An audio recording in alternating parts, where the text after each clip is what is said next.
when they just arbitrarily start investigating someone for an anonymous complaint that is unfounded, there's no due process there. Sometimes they don't even investigate. They just automatically issue a letter of reprimand or a letter of concern. Welcome, I'm John Caldera, president of the Independence Institute. Last week we had a conversation, actually 2 weeks ago we had this conversation with a dentist about what's going on not only with the dental board, but with COVID and people using this to make anonymous, ratting dentists out. How dare you clean people's teeth? I wanted to learn more about this because it really is getting traction. Neil Norton is the executive vice president, is that right? That's correct. Of Comfort Dental. How many cavities do you have? 4 or 5. You get everything done for free? Is that the way that works out? No, they charge me double. Yeah, I can imagine. How long have you been doing this? It's going on 35 years. All right. Are you a dentist or a businessman? I am. Oh, really? All right. Yes. Now, let me kick this back to you and see if I understand the difference. When I think of dentist, I think of a guy goes to school, gets out of school, builds his own little practice, and then when he retires, he sells it or closes it down. But it's kind of like Floyd's barber shop. Instead of cutting hair, we're drilling into teeth. That's dentistry. It's changing. The model is changing. Comfort Dental is one of several companies that's franchising this. Do I have that right? That's correct, yes. So what's the real difference? Well, the real difference is Comfort Dental happens to be the largest and, to my knowledge, the only true dental franchise in the United States. But the difference is, when I graduated from dental school way back when dinosaurs ruled the earth, everybody aspired to that mom and pop type solo practitioner model. Maybe 5% were in a group setting. Now it's about 30% in a group setting. What we are is a large group of small group practices. Essentially, we have 3 to 4 docs in each of our offices, but they all own and operate their own offices. So I think about my dentists over time growing up. One dentist. This is my guy. And now there could be several dentists in one place, kind of sharing the workload. Correct. How's business? For us, it's been very good. All right. Very good.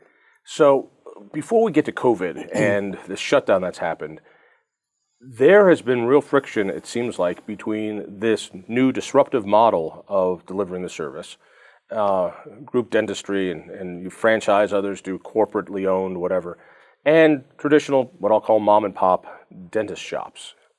Is there this friction? Is there this battle?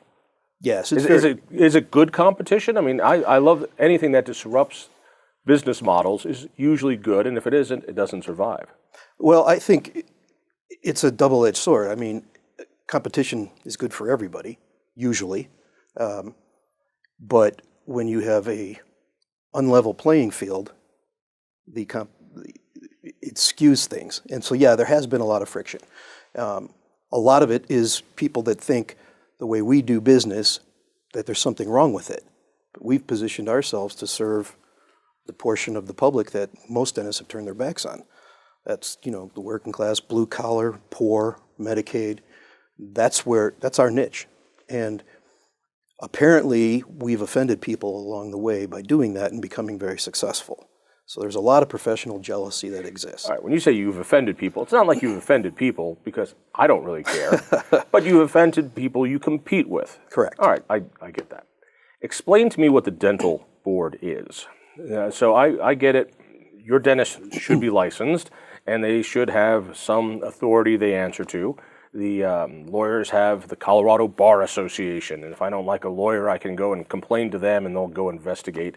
I'm assuming the Colorado Dental Board, which sounds like something you put in your mouth, but the dental board is similar to that, right? That's correct. The dental board is our bar association, and they set the standards, the standard of care that we all must aspire to and ascribe to, and the purpose is to protect the public in the event of a defective or a dysfunctional dentist or someone who's operating without a license or who violates the Dental Practice Act.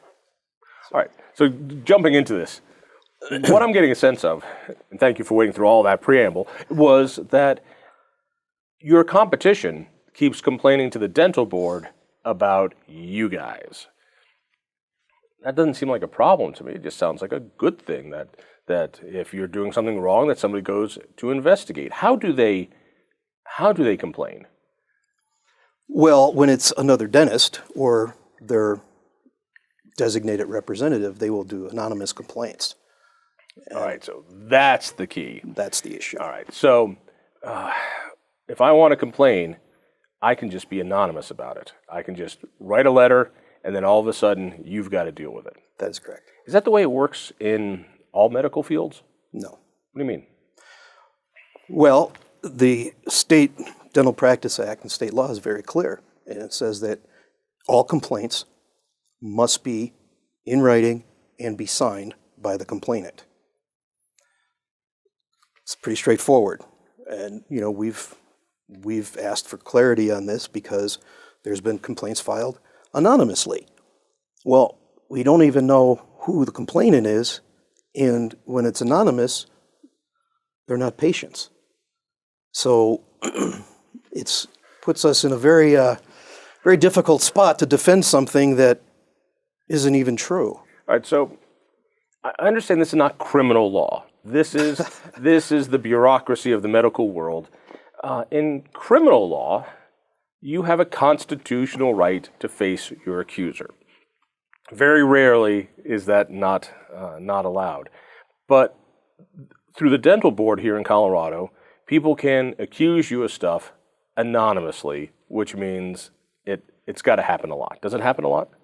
It happens a lot more than people believe, and we're still surprised at how often it happens. All right, so help me understand this part. Dental board looks after you guys and keeps an eye on you. They get anonymous complaints and they investigate you. You mentioned something called the Dental Act. What's that, and does that cover what the dental board is supposed to do? Yes, it's the Dental Practice Act. Excuse me. So every 10 years, they review that and make sure that it's still current. And they being the legislature? the Department of Regulatory Agencies, Okay. And they review that to make sure it's still current based on current technologies and things like that. And that gets published. It's a matter of public record, and it is the law of the land for dentists. If you want to practice, you practice according to what's stipulated in the Dental Practice Act. What kind of stuff Act. does it say? If you can, who needs to be supervised? If you have staff, can they work without you being there? Things you can and can't do when it So in other words, the patient. The dental hygienist can scrape your teeth, but you can't drill your teeth. Correct. That kind of Exactly. stuff. Here are the procedures so that when I go from one dentist to another dentist to another dentist, I know that they're all operating in the same sort of system. Right. There should be a minimum standard of care. It also describes. So when the receptionist comes in and starts drilling my teeth, I should be concerned. Absolutely. Okay. And it also, the Dental Practice Act also describes procedures for complaints and concerns that the public might have. To go to the dental board. Correct. All right, so help me understand this, because maybe I'm not following it. The Dental Act says if there's a complaint, it has to be signed. Correct. The dental board says it doesn't have to be signed. So the law says you have to face your accuser. If there's a complaint, we want to know about it. You put your name on it and goes to the dental board. What gives these guys the right to make it anonymous? Well, that's what we've been trying to discover for the last 20 years. And they won't talk to us about it. They won't have any public hearings about it. But it's very clear. Even some people at the Attorney General's office have told us, well, this is not the law. And they can't do that. Isn't there a way to enforce that? Well, you would think that the Attorney General's office would say, look, guys, you have to stop. I mean, they're in charge. You need to stop doing this because it's not the law. You have to allow these people that are accused to face their accusers, and you must allow due process. When they just arbitrarily start investigating someone for an anonymous complaint that is unfounded, there's no due process there. Sometimes they don't even investigate. They just automatically issue a letter of reprimand or a letter of concern. Really, without an investigation? Yes, sir. Wow. All right, so let's add one more level of weirdness to all this. Now the governor says, thanks to coronavirus, you guys are not essential. I've got a son whose retainers don't fit. He has Down syndrome. He hasn't been able to see the orthodontist in over a month. It's really a problem. If left unchecked, it could grow into another problem, and I don't want him to have to go back and get braces all over again. But he just needs to see the orthodontist. I imagine for dentists, there's a lot of stuff. You are able to do emergency procedures, right? Now. Right. When that order was first issued, they were saying not even emergency care because it's not life-threatening. Which was... If you've ever had a cracked tooth... Exactly. I have a crown in my own mouth. If you've had a toothache, you wish you were dead. Yeah. Sometimes. And so to say it's not essential is ludicrous, especially when you're, some of these businesses that you see that are considered essential. And so let me see if I got this right. Pot shops and liquor stores are essential, but my tooth is broken in half, and I'm just going to have to live with that for a month. For the next 90 days. Right. That's what they wanted. The irony is they had specifically said, we're concerned about overcrowding, overflowing the emergency rooms and urgent care centers. Urgent care centers started referring patients to us when this COVID started. So we made the decision before the executive order came out, we're going to make ourselves available for emergencies to do our part to keep this thing. To keep hospitals from getting crowded. Yes. And by the way, if I have a cracked tooth and I'm in pain, I don't want to go to an emergency room. That's a great place when I break a leg, but sure. I don't know if they're dentists. Well, it's interesting because in Colorado, at least over the last couple of years, something near 50% of emergency room visits were dental related. Right. How many? Some close to 50%. 50? Yes. 50? Yes. Half? Yes. Yeah. And so we see that as a problem and say, okay, look, we'll do whatever we can. And we built our practices on emergency and primary care. That's who we are. It's what we've always been, the safety net for the community. We live by that mantra. So for us, it was natural to say, okay, we're going to remain available during this crisis to treat emergencies. Lo and behold, 3 days later, we get a letter from the AG's office to Dr. Kushner stating they're going to close us down because we're violating the executive order. We said, well, we don't know because you haven't defined what essential emergency care is. We're operating based on our professional judgment. When a patient calls and says, I'm in pain, can you help me? We respond. This is not for teeth cleaning. This is not for I want my teeth whitened. This is, I've got a dental emergency. Right. All right. Real fast, let's speed this up just a little bit. So now you can operate as an emergency. Who decides what an emergency procedure is? In other words, there's a whole bunch of things you do from, changing out a filling to, a root canal. One's an emergency, right. One might wait a week, and some could wait a month. How do you decide what's an emergency and what's not? Well, we were following the guidelines of the Colorado Dental Association and the ADA and the CDC. And they said anything that could cause permanent damage, disfigurement, or could get significantly worse or become life-threatening. Well, life-threatening obviously can be a stretch. An infection could. But infection can get bad, and it's, if you have other underlying causes, at least heart disease and other issues. Right. But the truth is, when someone has a toothache and it's severe, they need relief.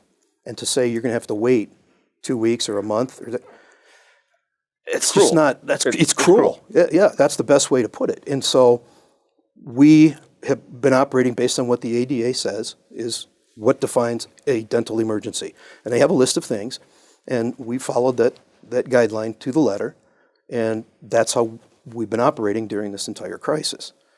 And we've had literally dozens and dozens and dozens of patients calling with toothaches. Right. And they continue to refer them to us from the ERs and the urgent care centers.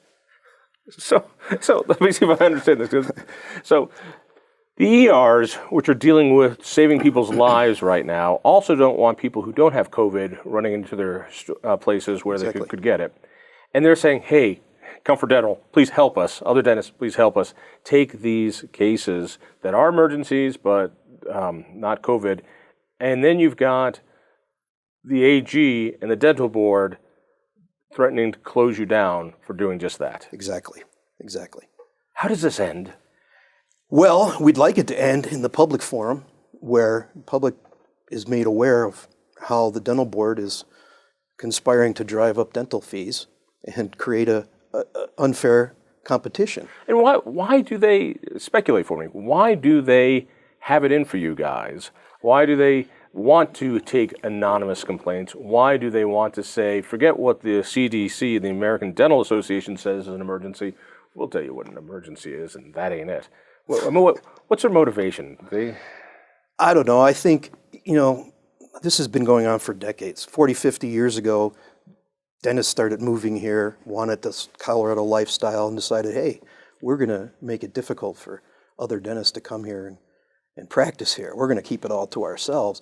And I think that mindset permeated so badly, it still exists. Then we came along, established our business model, became hugely successful, serving the portion of the public that most dentists didn't want. So that became almost like we were shining a light on those others who had turned their back on a large segment of the population that most needed our help. And so it's that whole combination of factors. And I think at some point, they thought we were just going to go away. Well, that's not going to happen. It's funny, and I've seen it over and over and over when it comes to so-called open markets. The idea of competition is that you have an entry to competition. But as soon as you're in, it doesn't matter what market it is, your incentive is to block out competitors. That's a whole lot easier than actually competing with them. That's why Denver had a monopoly or an oligopoly on taxi cabs since Truman was president, and you had to prove to the PUC that there was a need for you to risk all your money and then and compete. You see it over and over in industry and industry and industry, and it's the difference between capitalism and cronyism. And this state has so much more cronyism than I think people could ever imagine. Hey, best of luck to you. I hope they stop harassing you. I hope the AG wakes up to this and enforces the law and not just anonymous complaints. Thank you. Thank you.